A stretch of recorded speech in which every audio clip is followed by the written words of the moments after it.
que el país es un aquelarre, que el país es un desastre, y sin embargo esa justificación es la que lleva a tanto apresuramiento y a tantas cosas ilógicas como el tema penal, como el tema jubilatorio, como el tema privatizaciones, como tantos temas y como el derecho el tema laboral, ¿no? Buscan debilitar a los sindicatos, dijo usted recién. ¿En qué aspecto lo buscan hacer? Primero dije que atentan contra los derechos individuales. Cuando lo llame el patrón a alguno y le diga, vení, yo necesito estas condiciones de trabajo, puede perforar hasta la ley de contrato de trabajo. Bueno, en términos indemnizatorios y todo, perjudica los derechos individuales, perjudica los derechos colectivos. Se plantea la imposibilidad de la acción gremial y eso, por supuesto, debilita la acción de los sindicatos en los términos donde hay puja distributiva en determinados momentos, sobre todo de desigualdad, y donde la inflación es galopante y lo que necesitamos es tener organizaciones que permitan ir recuperando el poder adquisitivo del salario. Eso con sindicatos débiles desaparece esa posibilidad y sin sindicatos no hay derechos laborales ni individuales que puedan sostenerse. Así que ese es el tema. Cuando el presidente dice que si no se sanciona la ley incluso va a investigar los patrimonios de los diputados, porque justamente habló de eso, dijo, se corta el choreo hacia adelante y si no sale la ley voy a investigar el choreo, digo textual, hacia atrás. Dijo varias cosas, dijo que le estaban pidiendo coimas, dijo que en 40 años acá se hacía fulbito, lo cual me involucra porque fui 4 años diputados. Esta casa tuvo la capacidad de generar los instrumentos para la salida de la democracia, tuvo la capacidad de generar los instrumentos de la incorporación de derechos y demás. Así que lo primero que hay que hacer es respetar esto, porque esto es la casa donde se debate la política. Y los diputados no tienen que amedrentarse por las amenazas, ¿no? Lo que tienen que hacer es legislar de acuerdo al voto y la potestad que le dio el pueblo de cada una de sus provincias. ¿El salario mínimo vital y móvil seguirá estancado estos meses? Esperemos que no, hasta ahora no hay ni autoridades en el Ministerio de Trabajo, hay una ministra de Capital Humano, pero no está nombrado nadie abajo, con lo cual no tenemos administración del Estado en términos laborales, ¿no? ¿Qué pedirá la CGT al respecto? ¿Qué pide la CGT con respecto a qué? Salario mínimo vital y móvil. Por lo menos que se convoque la sesión y discutirlo. Por lo menos que se convoque y se discuta. El gobierno la semana pasada pide que las distintas centrales sindicales paguen el costo del operativo de lo que fue el acto en tribunales. Hoy el gobierno avanza con un descuento del día a los estatales. ¿Amedrenta eso el paro del 24? ¿Cómo están leyendo estas medidas que está llevando adelante el Ejecutivo? Bueno, la respuesta la vas a tener el 24 con no solo trabajadores y trabajadoras, con el pueblo argentino acá enfrente apoyando y dándole valentía a los diputados para que no se dejen amedrentar y voten lo que a conciencia tienen que votar. Por lo otro, no hay ningún instrumento legal que le dé permiso o autorización o legalidad al reclamo que hicieron. Es más, lo firma un tal Siracusa que habrá que googlearlo porque dice, no sé, el nombre de pila no lo recuerdo, Siracusa. Esa es la referencia, es como que me venga y me diga, Daniel de Radio Mitre nos pide tanta plata, ¿no? Digamos, no hay ningún contexto, aparte hablan de un aporte solidario, pero bueno, eso será un tema legal que lo llevarán los abogados. Una pregunta, ¿qué valor le da a su presencia hoy aquí, a la presencia de muchas organizaciones no gubernamentales aquí en la casa de la Cámara Baja? Bueno, primero es algo que pedimos, se lo pedimos al presidente de la Cámara, se lo pedimos a los presidentes de las 3 comisiones. Lo que me parece algo bastante injusto que le den mucho tiempo y repetitivo tiempo algunos que vienen y se manifiestan que son representativos de, y a una institución que más allá de mi persona representa la totalidad de los trabajadores y trabajadoras de la Argentina, le den al mismo tiempo 7 minutos cuando hay que tratar todo esto, ¿no? Así que me parece que...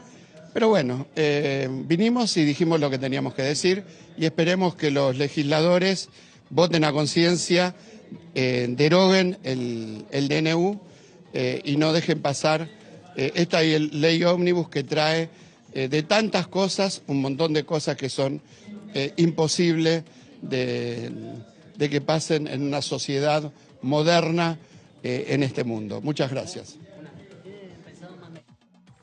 Muy bien, y escuchábamos la palabra del secretario general de la Central Obrera, Héctor Daer, quien, en último, sobre el final, se quejaba respecto del tiempo que les dan a la Central Obrera, a la CGT, para expresarse. Recordemos, hoy a lo largo de toda la jornada, desde las 10 de la mañana, se está desarrollando en el plenario de comisiones que está debatiendo la ley de bases este tema de la presencia de numerosos invitados representantes de la sociedad civil que a requerimiento justamente de un pedido de la oposición que es reiterado, que se hizo a lo largo de toda la semana y que finalmente fue concedido, hoy se están expresando y bueno, ahí escuchábamos la queja de Daer respecto de que él tuviera el mismo tiempo que los demás, pero bueno, se aclaró puntualmente al principio que todos tienen.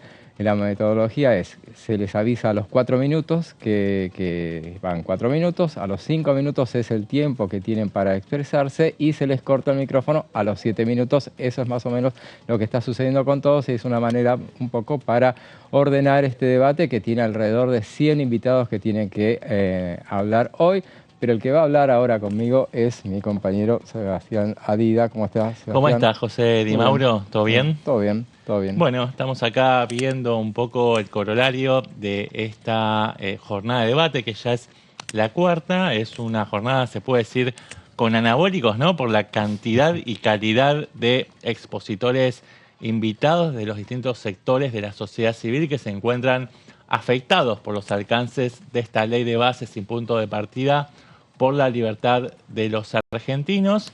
El plenario de comisiones, de las 3 comisiones, recordemos, legislación general, que es cabecera, asuntos constitucionales y presupuesto y hacienda, se convirtió en una suerte de foro donde se da esta participación coral, ¿no? De todas las voces y de las voces particularmente que estaban faltando en el debate, agotada ya la instancia por el propio oficialismo de las exposiciones de los funcionarios y funcionarias nacionales. De acá en adelante lo que queda por pulir y por definir en el cronograma de comisiones es, por un lado, el debate propio, ¿no? De los diputados y diputadas nacionales y después la firma del dictamen o de los dictámenes antes de la llegada del tema al recinto de la Cámara de Diputados.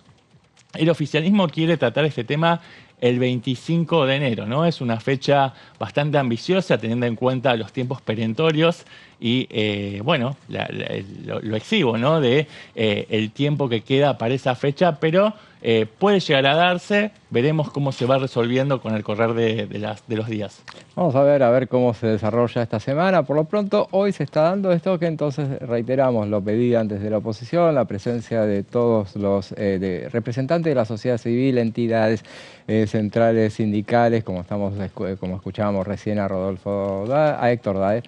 Y también está el caso, vamos a escuchar más tarde, a la CTA también que está convocada. También hubo representantes del CONICET, hubo representantes del cine, hubo representantes de todos los sectores que, van a ser escuchados hoy. El esquema es un poco más o menos lo que decíamos recién. También lo que se está alternando es la presencialidad con los que están de manera virtual. Ahí estamos viendo a uno de los participantes que lo hace a través de vía Zoom. Los otros están poblando una de las salas más grandes de este anexo de la Cámara de Diputados para expresar sus opiniones y bueno, en un clima bastante ordenado, salvo, no sé si lo viste, un participante, Sebastián, Rodolfo Llanos, que hizo una arenga muy encendida hacia los legisladores y bueno, arrancó él diciendo que bueno, él sabía bien lo que era la pobreza porque había vivido en la pobreza y bueno, a partir de entonces habló de un país que está con la mitad de la pobreza, con la mitad de la Argentina sumergida en la pobreza y bueno, de alguna manera responsabilizó a la dirigencia política por esa situación que se da. Bueno, en un momento dado empezaron a contestarle algunos así. Él se circunscribió al tiempo porque bueno, no hay manera de que se pueda acceder porque se les corta la palabra, pero reiteradamente quien conducía ese tramo de la reunión hizo una expresión al diputado Mayoraz, presidente de la Comisión de Asuntos Constitucionales, y bueno, le pidió que se calmara un poco, y bueno, finalmente eso fue el único tono discordante a lo mejor del resto. Vamos a escuchar ahora lo que está diciendo el representante del sector azucarero, el señor Feijóo. De etanol en nafta, 6 corresponde a caña de azúcar y 6 a maíz. Cada uno de los cuales tendrá, como ha propuesto el Gobierno Nacional, sus licitaciones separadas por precio. Y esta separación es un imperativo consecuente del ciclo productivo de estas materias primas, que son distintas. La cosecha estacional de la caña de azúcar, 6 meses al año, y su molienda obligatoria dentro de las 24 horas de cosechada, es un esquema productivo muy distinto a las posibilidades que ofrece el maíz. También se preserva la vigencia de la norma hasta el 31 de diciembre, porque es una buena señal política de que al desarrollo económico del país, que las empresas, las inversiones, tienen la seguridad jurídica que marca la norma. El segundo punto que el Centro Azucarero ha planteado es que ha solicitado a distintas instancias, y esperamos que así se haga eco el Congreso Nacional, la eliminación del artículo 59 de la Ley de Bases, que deroga la Ley 25715. Quiero ser muy concreto en esto. La Ley 27, esta derogación de aranceles... señor Feijóo. Muchas gracias. La derogación de esta ley de aranceles móviles es un grave error, porque eso no significa una protección del azúcar, sino la preservación de la producción y del mercado interno frente a fluctuaciones severas de los precios en el mercado mundial, donde representamos solo menos del 2% de la producción. No tenemos ninguna incidencia. El mercado internacional del azúcar es uno de los más regulados del mundo, por los subsidios, los dumping y las restricciones de todo tipo de los países que perjudican a los países no subsidiados, que es el caso de los argentinos, y que es precisamente lo que neutraliza la Ley 25715. Para dar un solo ejemplo, en los últimos 16 años de vigencia de la ley, solo el 39% de los meses el arancel compensatorio fue positivo y el 61% de los meses fue negativo. Esto sirve para estabilizar las variaciones fluctuantes fuertes que tiene el mercado internacional. Miren, para citar unos ejemplos nada más, y aquí termino. Los países exportadores de azúcar en el mundo tienen aranceles. India hasta el 100%, México 76%. Y los países importados, productores e importadores, caso de Estados Unidos, $357 por tonelada. Esto es 71%. Y la Unión Europea, 84%. Voy a acompañar una mayor amplitud de esto que he podido expresar en estos minutos para que las 3 comisiones tengan una información más detallada. Muchas gracias, presidente. Gracias, señor Feijóo. Ahí lo escuchábamos a Jorge Feijóo, que es del sector azucarero, un representante del sector azucarero que hablaba del mercado del azúcar como uno de los más regulados del mundo. Bueno, daba un pantallazo del tema azucarero, es muy, muy central en la economía argentina. Bueno, daba su posición en una jornada en la que, bueno, todos los sectores que han sido invitados, recordemos, se les dio un cupo determinado a cada uno de los bloques para que invitara a los representantes que considerara pertinente que estuvieran aquí presentes en la jornada de hoy. La pregunta del millón es si esto se agota hoy o si, como se hizo el pedido al principio, si hay una chance. Yo apuesto, me parece que es muy probable que se genere la posibilidad de que haya una nueva jornada mañana para escuchar a representantes del sector, de todos los sectores. Ahí decíamos que alrededor de un centenar están presentes.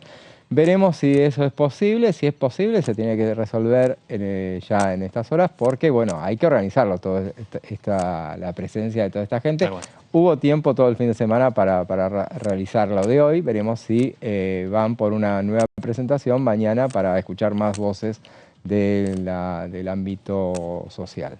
Yo lo veo en el mismo sentido que vos, José. Yo creo que se va a terminar desdoblando estas jornadas de exposiciones. No creo que haya tiempo físico para agotar todas estas voces que se quieren expresar acerca de esta ley tan importante que va a marcar un cambio de paradigma y una divisoria de aguas, ¿no?, en lo que es la historia de la normativa argentina.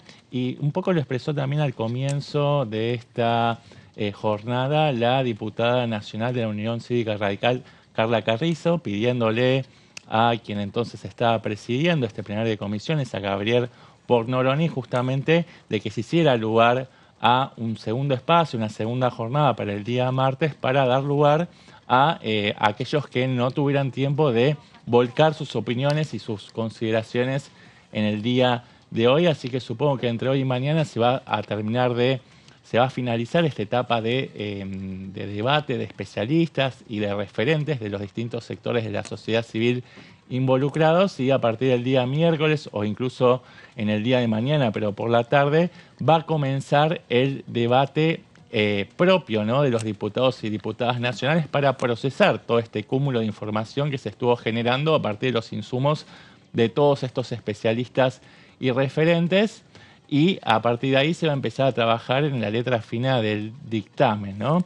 ¿Qué tema ese? Pero vamos a escuchar, si me permitís, después seguimos hablando del tema. Vamos a escuchar un poquito a Cachorro Godoy, que es representante de la CTA Autónoma. Y no hay libertad si no hay democracia, y no hay libertad si no hay soberanía del pueblo y soberanía de la nación, y ambos, el decreto y el proyecto de ley, arrasan con estos conceptos de democracia, igualdad, soberanía, y queda la palabra libertad solamente como una expresión, una libertad para unas pocas empresas transnacionales y poderes transnacionales que van a poder arrasar con los derechos de nuestro pueblo.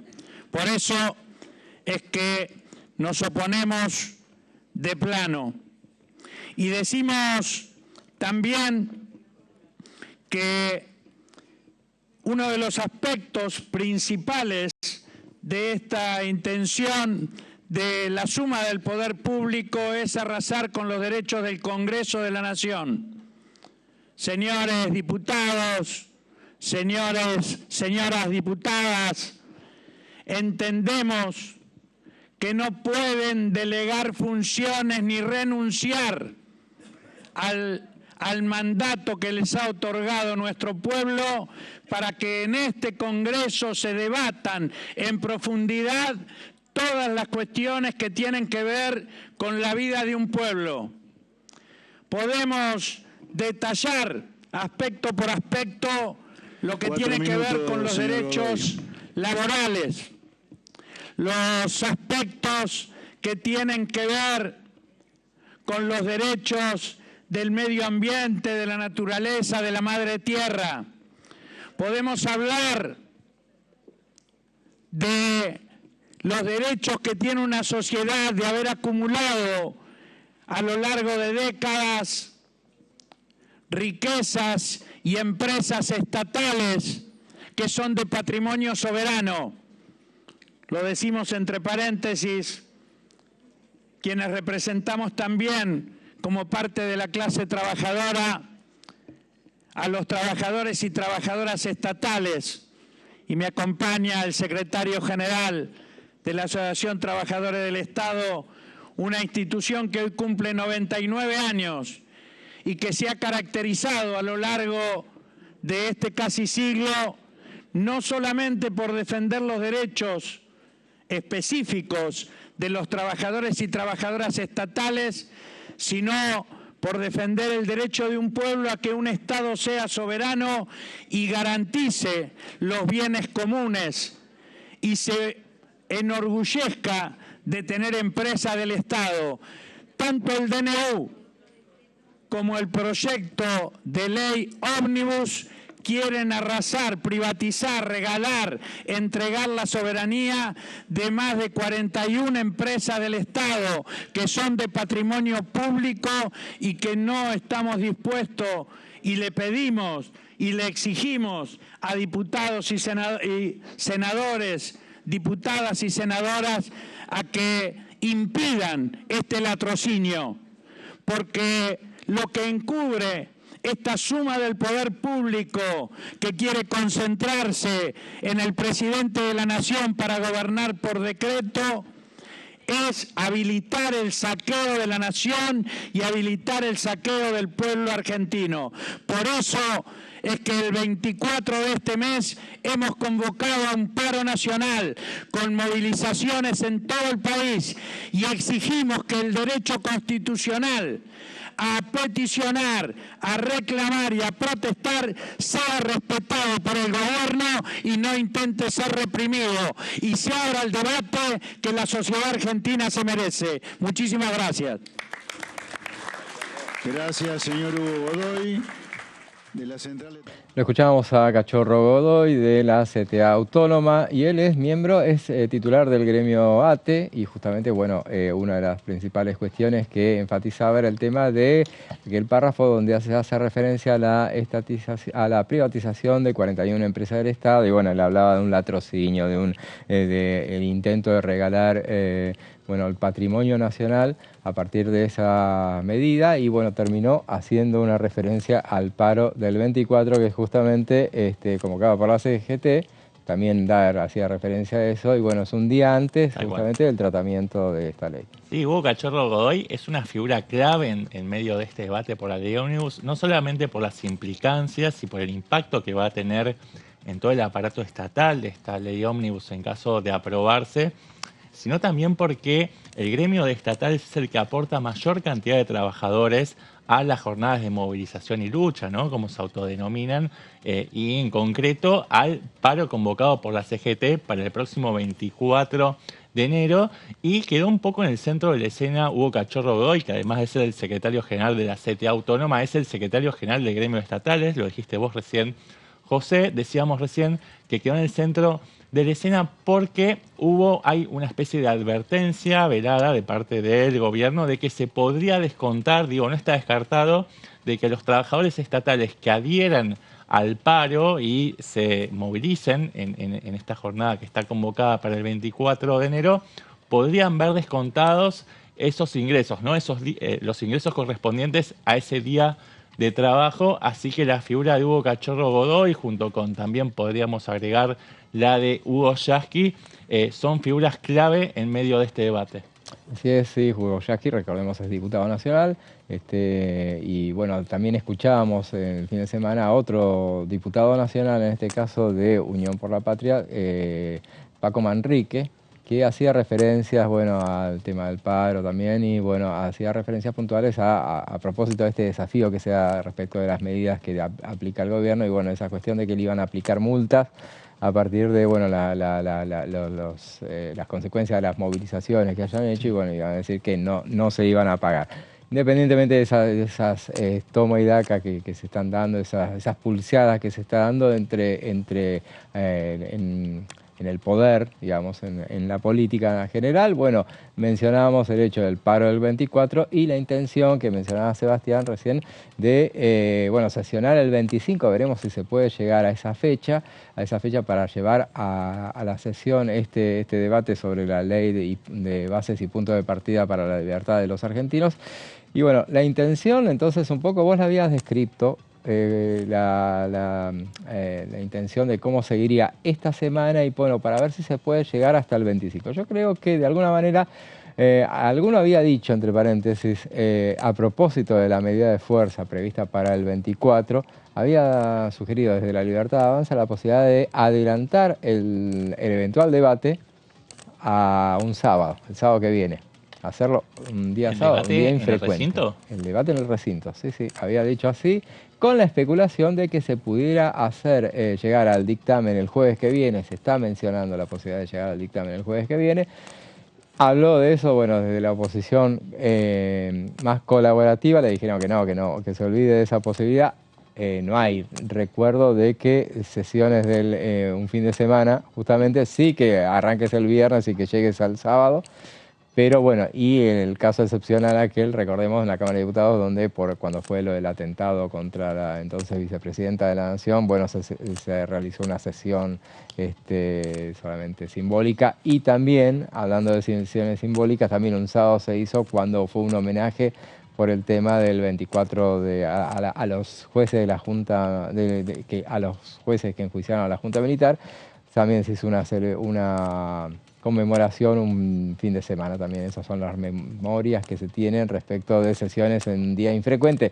Olvidémonos, fue un comentario nada más. No, buena reconstrucción de la secuencia histórica, pero lo cierto es que sería bastante atípico, ¿no?, que se convocara una sesión un fin de semana. Yo creo que siempre está la posibilidad de que el gobierno extienda el periodo de sesiones extraordinarias para las primeras semanas del mes de febrero. La idea de cerrar este plazo el 30 de enero es para apurar y apretar a los diputados, incluso a los propios, para que no se relajen aceleren ese trámite, ya que uno de los lemas de La Libertad Avanza es que, bueno, el tiempo corre y el tiempo es plata, ¿no? Es algo que ha repetido hasta el cansancio el presidente de la Cámara de Diputados, y plata no hay, Martín Menem, claro. Y plata, efectivamente, bien lo decís vos, José, no hay. Ahora bien, yo creo que hay alguna posibilidad de poder sesionar el 25 de enero, siempre y cuando el oficialismo y sobre todo el gobierno tenga la cintura y para conceder algunas de las sugerencias, ¿no?, de algunas de los cambios propuestos por la oposición más dialoguista o más racional, o quizás que está más cerca, que tiene vocación de buena fe, para darle las herramientas al Poder Ejecutivo para que desarrolle su plan de gobierno. Si es así, si el oficialismo pudiera ceder en algunas de sus pretensiones originales, por ejemplo, en la cuestión de las facultades delegadas, o en el tema de las retenciones, o en el tema de rever la cuestión de la suspensión de la fórmula jubilatoria, bueno, claramente se pondría de su lado este abanico de la oposición que tiene vocación de ayudar, y se podrían acelerar los tiempos para dar cumplimiento con esta fecha tan perentoria como decíamos recién. Si eso no se produce, y hasta ahora no hay señales en concreto de que eso se esté dando, bueno, lo más probable es que lleguemos al día 23, 24 y que todavía no hayan condiciones para poder sesionar, José. Pero eso va a tener que hacerlo de alguna manera. Pero vamos a hablar de ese tema y de muchos otros más, y vamos a sugerir cuál es el poroteo con el que se está especulando por estas horas. Lo vamos a decir, pero después de una tanda.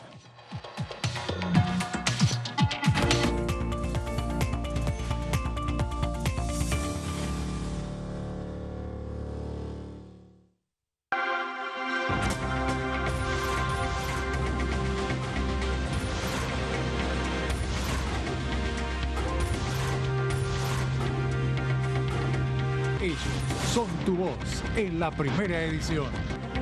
DTV, el periodismo en el Congreso.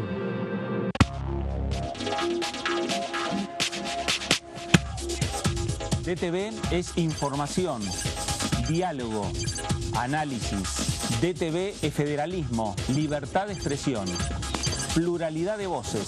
DTV es todo lo que en democracia un país debe ser.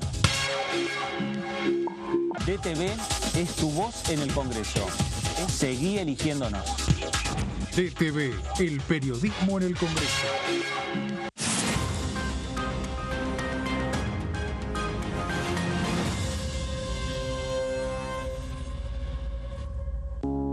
Las sesiones son el espacio donde los diputados debaten proyectos de ley para su aprobación, modificación o desaprobación.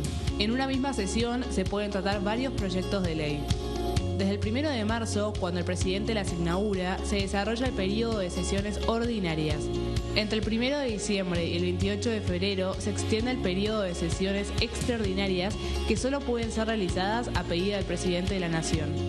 En el recinto, el bloque oficialista se dispone a la derecha del presidente de la Cámara, el bloque opositor mayoritario a la izquierda y en el centro los bloques con menos cantidad de integrantes. En el tratamiento, en general, los diputados tienen 7 minutos y los jefes de bloque entre 20 y 12 minutos conforme al número de legisladores que representen. La sesión es dirigida por el presidente de la Cámara de Diputados, que administra el uso de la palabra y las distintas instancias del funcionamiento. A la izquierda del presidente está el secretario administrativo, a la derecha el secretario parlamentario y debajo de él están los taquígrafos, que registran cada uno de los testimonios.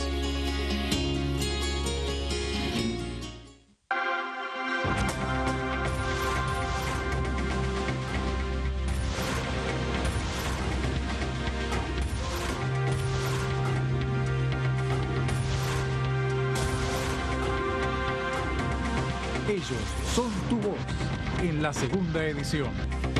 DTV, el periodismo en el Congreso.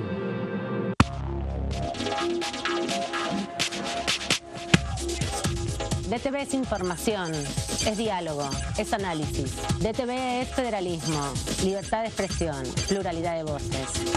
DTV es todo lo que un país en democracia tiene que ser. DTV es tu voz en el Congreso. Seguí eligiéndonos. DTV, el periodismo en el Congreso.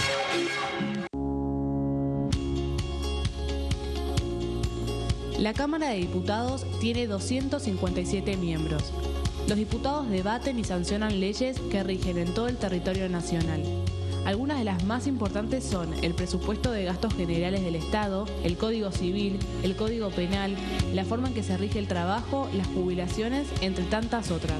Además, controla y hace un seguimiento de las políticas del Poder Ejecutivo a través de la visita de diferentes funcionarios o el pedido de informes, así como la posibilidad de realizar juicios políticos a los funcionarios. La duración de los mandatos de los diputados es de 4 años y pueden ser reelegidos indefinidamente. Desde el momento en que asumen y hasta el final de su mandato, no pueden ser acusados, interrogados judicialmente, ni molestados por las opiniones o discursos que imitan desempeñando su mandato. Son requisitos para ser diputado tener al menos 25 años, 4 años de ciudadanía argentina y haber nacido en la provincia por la que se postula o haber residido en ella los 2 años precedentes. Se agrupan en bloques que expresan partidos políticos o afinidad ideológica. Existen también los monobloques integrados por un solo diputado.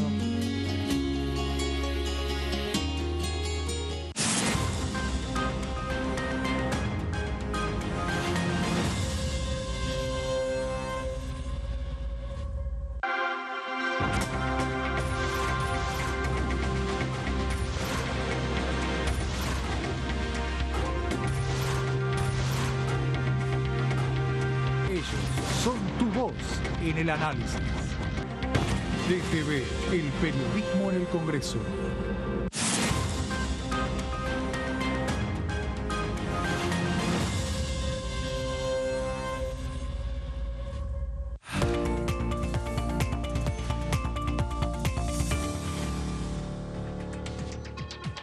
Y seguimos aquí con el resumen de noticias parlamentarias. Estamos con Sebastián Ardida. Estamos analizando fuera de cámara a ver cuáles son las chances que tiene de avanzar esta iniciativa. Obviamente, bueno, el oficialismo da por descontado que puede llegar a avanzar. Desde la oposición hay una posición que nosotros mencionábamos, yo le digo específicamente, o una posición dadora de gobernabilidad.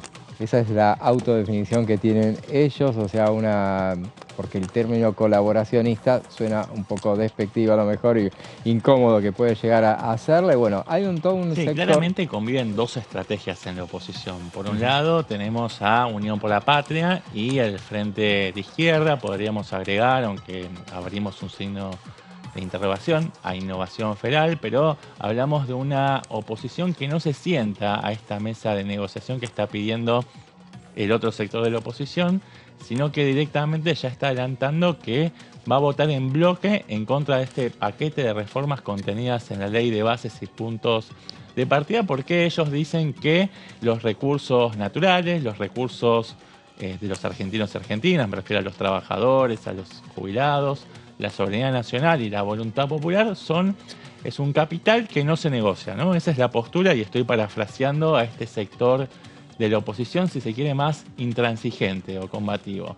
Y por otro lado tenemos una oposición intermedia, más dialoguista, con mayor vocación de no poner obstáculos o piedras en el camino al oficialismo, que le quiere dar las herramientas al gobierno para que pueda desarrollar su plan de gestión, pero no a cualquier costo y ni a libros cerrados, sino que enarbola una suerte de estrategia semáforo. ¿Esto qué quiere decir? Un poco con José lo veníamos desarrollando en programas anteriores, es, bueno, ir discriminando en función de cuáles son aquellas medidas con las cuales se está de acuerdo y se le va a dar luz verde, aquellas otras en las que son negociables, que hay algunas observaciones o reparos, pero que podrían entrar dentro de un marco de negociación, y aquellas que son directamente inadmisibles porque no se condicen con los principios y valores de estas fuerzas políticas. ¿Quiénes son estas fuerzas comprendidas en este abanico opositor? Bueno, el PRO, que dentro de este sector es, si se quiere, el más aliado a La Libertad Avanza. La UCR, que es bastante heterogénea en su conformación, hay una línea más combativa, entre muchas comillas, y una línea más conciliadora con el gobierno. Y Hacemos Coalición Federal, que es un conglomerado de fuerzas bastante disímiles, en las cuales podemos encontrar el sector de Miguel Pichetto, que es el presidente de todo el conglomerado, a Emilio Monzó, allí también está Nicolás Massot, está Margarita Stolbizer, Ricardo López Murphy, pero aparte está la coalición cívica, que tiene como uno de sus grandes referentes a Juan Manuel López, y responde al liderazgo de Elisa Carrió, que no tiene cargo, y está también el cordobesismo y algunos sectores de la política del peronismo disidente, como Florencio Randazzo. Y atención, porque también aparecen dentro de ese conglomerado algunas voces disonantes, lo comentábamos en la tanda recién con José, como los dos socialistas, que son Mónica Fein y Esteban Paulón, y Natalia de la Sota, que, recordemos, estas tres figuras trabajaron en el balotaje a favor de la candidatura de Sergio Massa, que obviamente terminó perdiendo la pulseada con el actual presidente Javier Milei. Así que esa es una pecera compleja en la cual el oficialismo de La Libertad Avanza va a intentar pescar votos, pero no va a poder hacerse con la totalidad de esas voluntades. Se está trabajando para poder captar la mayor cantidad de votos en la UCR, en el PRO, pero también en Hacemos Coalición Federal. Y bueno, todavía no sabemos cuál va a ser el desenlace, pero en la medida en que el oficialismo pueda realizar la mayor cantidad de concesiones y está abierto a las sugerencias de estos bloques, por supuesto que las posibilidades de éxito van a ser más altas. Muy descriptivo eso. Ahora vamos a hacer, porque mientras hablaba Sebastián, yo estaba haciendo numeritos acá, porque bueno, esto es una cuestión que se definen los números. Recordemos, esta ley necesita 129 voluntades que estén sentadas ahí para abrir la sesión. Después se necesitan siempre 129 arriba de los 129 votos. ¿Por qué? Porque tenemos un capítulo que es electoral dentro de esta ley de bases, que establece que tiene que ser una mayoría agravada. La mayoría agravada es la mitad más uno. Eso es lo que tiene que establecerse. Eventualmente, si se fuera a quitar el tema, todo ese capítulo electoral, ahí sería otro cantar. Por ejemplo, esa parte por lo menos se alteraría. Pero bueno, no vamos a avanzar sobre esas cuestiones. Ahora vamos a dar un detalle sobre este tema de los números en sí, pero antes vamos a escuchar a las actrices que están hablando ahora, a ver qué es lo que cuentan. Generando anticuerpos, como lo demostramos el 10 de enero, gracias, como lo demostramos el 10 de enero, cuando en casi 80 ciudades y pueblos de todo el país se escucharon los cacerolazos culturales. Fuimos miles en la calle.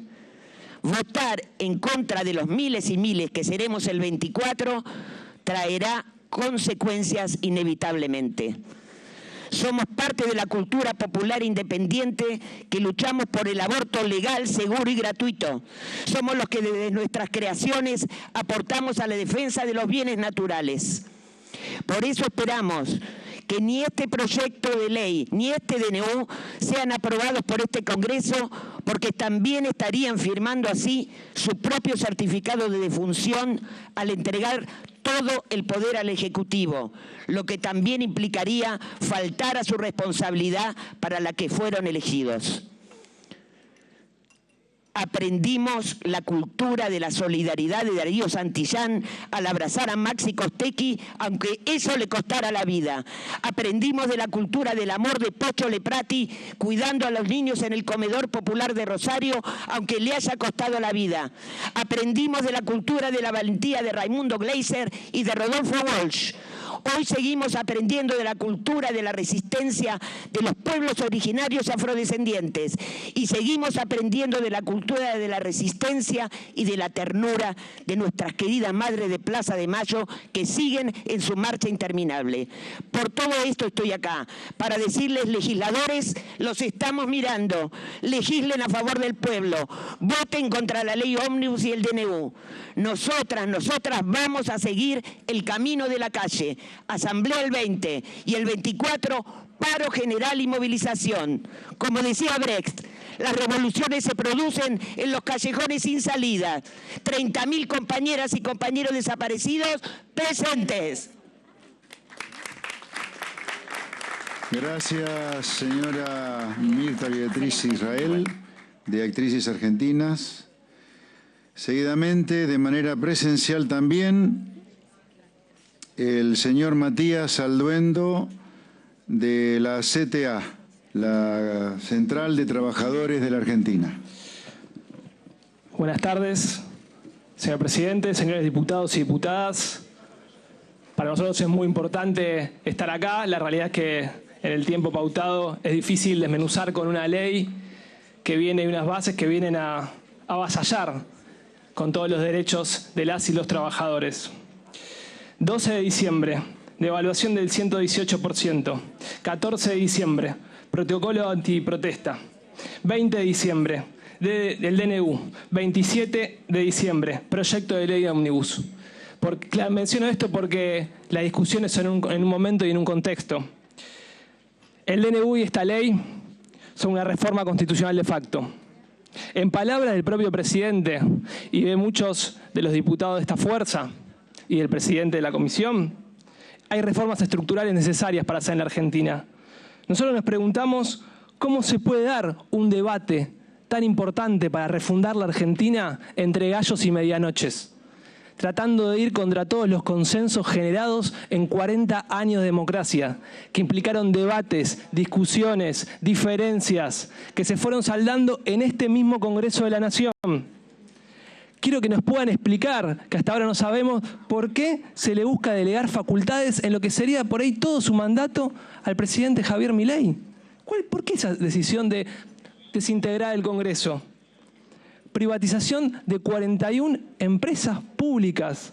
Y ahí partimos de una premisa que la historia ha demostrado que es una falacia, que pareciera que lo público en este país no sirve, que no tiene sentido, que da pérdida, sin contar, sin entender las historias que hay detrás. Y viviendo momentos de reprivatización, como con YPF o Aerolíneas Argentinas. ¿Qué implica privatizar YPF nuevamente?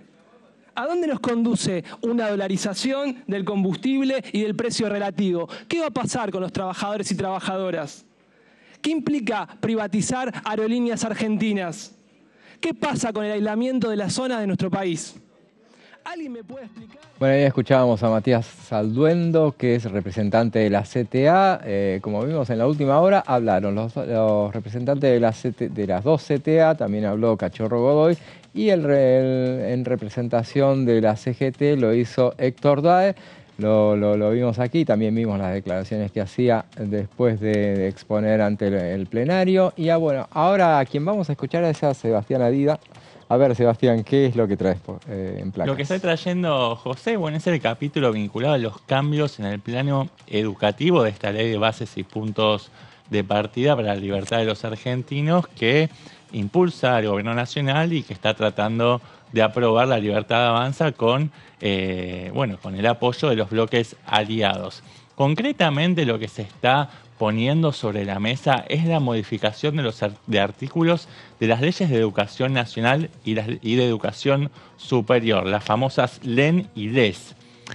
Por un lado, un punto esencial de esta reforma es que se declara la educación de nivel inicial, pero también primaria y secundaria, así como los servicios de cuidado de menores y la educación especial, como servicios esenciales. ¿Cuál es la implicancia de esto? Bueno, ciertas repercusiones o impacto que puede tener el derecho a huelga, ya que al declararse esenciales se impone una cobertura mínima del 75% de servicio y eso obviamente va a repercutir en el nivel de acatamiento al paro por parte del personal docente de las distintas instituciones cuando se convoque a justamente un cese de actividad. Vamos a la siguiente placa, por favor, con más reformas. Una de ellas es un proceso de evaluación continua y periódica de los docentes cada 5 años. Esto está estipulado en el artículo 545. Fíjate, 545, fíjate qué largo que es este proyecto de ley de bases, que en total son 664. Bueno, acá estamos en el 545, ya llegando al 80% más o menos de avance de este proyecto tan abarcativo. Hablábamos recién de la evaluación periódica y continua de docentes. ¿Con qué finalidad, José? Esto es para poder certificar las capacidades y los conocimientos adquiridos por los docentes y de esa manera garantizar un mínimo de calidad educativa, ¿no? Y es, como decíamos recién, cada 5 años y es una condición necesaria y un aliciente para poder desempeñarse como docente en el país. Creo que tenemos declaraciones del secretario de Educación, que estuvo en la primera jornada o en la segunda. En la José? segunda, sí. En la segunda jornada, la del día miércoles, exactamente. Bueno, se explayó sobre los distintos temas, hubo una serie de polémicas, pero vamos concretamente a este punto que implica, hizo declaraciones sobre esto que tiene que ver con la evaluación docente y dijo que implica que para poder mejorar y desarrollar cualidades, tienen que ser acompañados por evaluaciones que nos provean de elementos para poder mejorar. Pero bueno, no se agotan aquí las modificaciones a estas leyes de educación superior y educación nacional. Por ejemplo, se imponen modificaciones en el artículo 109 de la Ley de Educación Nacional, que habla sobre la educación a distancia, que es un tema que generó mucho revuelo y levantó mucha polvoreda porque se habilitaron una serie de críticas vinculadas a que se estaba autorizando el homeschooling, ¿no? Una modalidad híbrida, digamos, alternando o combinando la presencialidad educativa con la educación a distancia.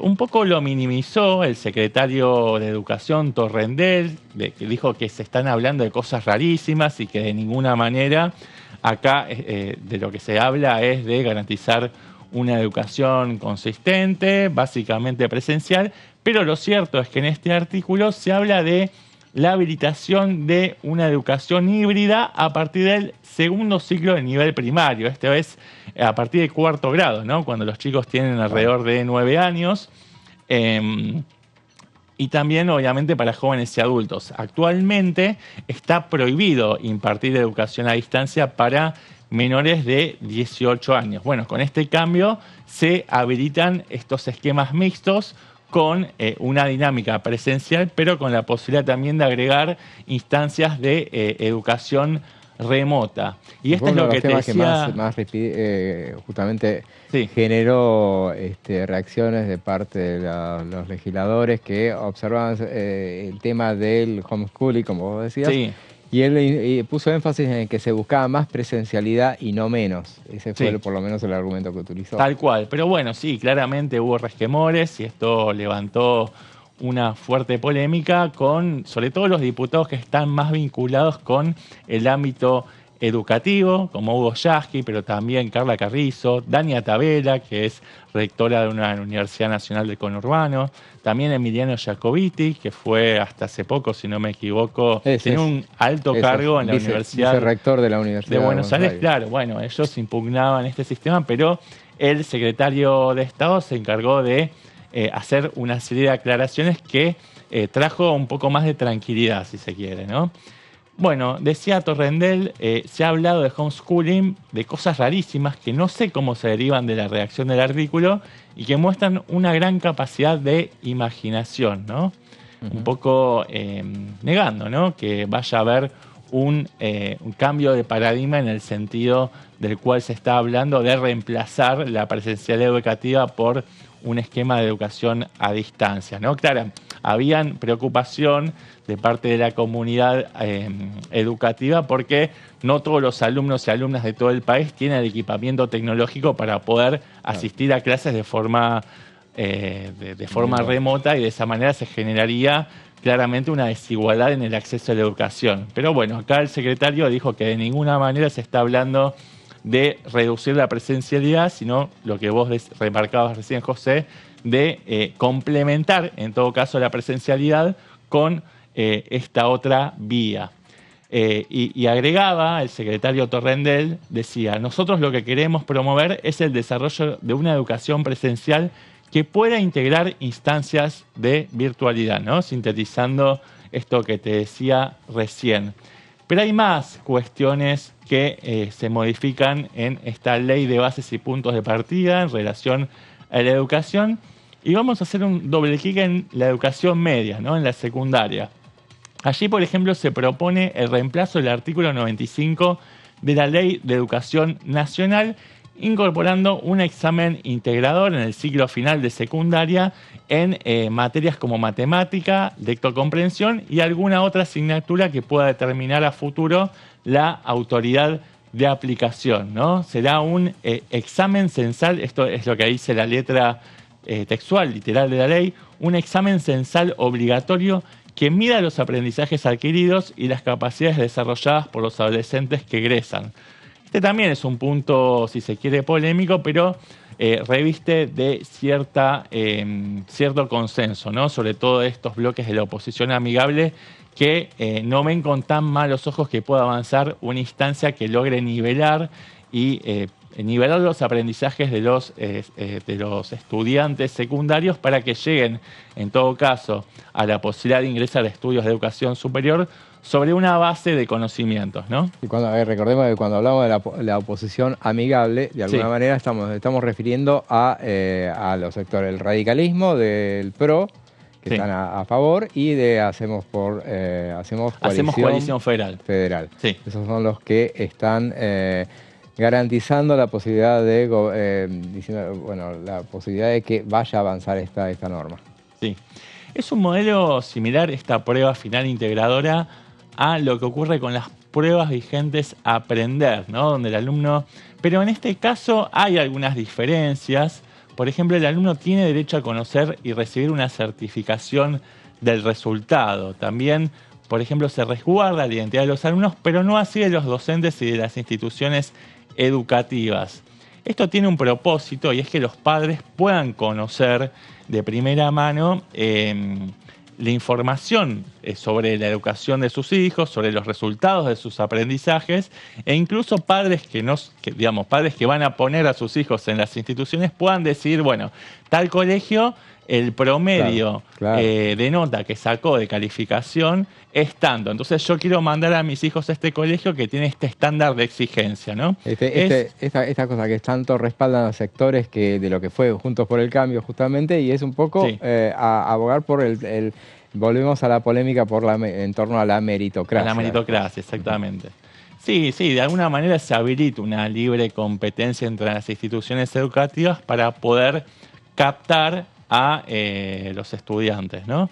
Es un poco la lógica que impregna todo el sistema de pensamiento de la libertad de avance, y de hecho es la filosofía que terminó ganando con la mayoría de los votos en las últimas elecciones nacionales. Pero bueno, vamos a la próxima placa como para entrar un poquito más en detalle, y en concreto declaraciones del secretario Torrendel, que dice que el objetivo de esta reforma es tratar de proveer información para que las familias tengan elementos para tomar mejores decisiones, para continuar su formación y para seguir desarrollando capacidades. Lo que decías. Claro, exactamente. Bueno, esta prueba final integradora va a generar todo un cúmulo de información que las familias van a tener acceso y van a poder tomar decisiones sobre el futuro de sus hijos, ¿no? Esto que te decía recién de, bueno, lo mando a tal colegio o lo mando a tal otro, en función de la exigencia que quieren para sus hijos de cara al futuro. Pero seguimos con más detalles de este proyecto de ley de bases y puntos de partida, repasando, recordemos, ¿no?, la cuestión educativa. Y acá hay más declaraciones de Torrendel, que negó, porque una de las críticas que se hacía era esto de que se van a publicar rankings de escuelas, ¿no? Bueno, él lo relativizó esta cuestión, dice que la publicación de rankings educativos paradójicamente no es algo vinculado a la ideología liberal, porque en ningún ámbito del mercado, que la educación está más allá de eso, el Estado produce rankings sobre productos que se compran y se venden. Por lo tanto, la idea de producir rankings lo que hace es mitigar la libertad y no lo contrario, ¿no? Bueno, acá entra una especie de laberinto.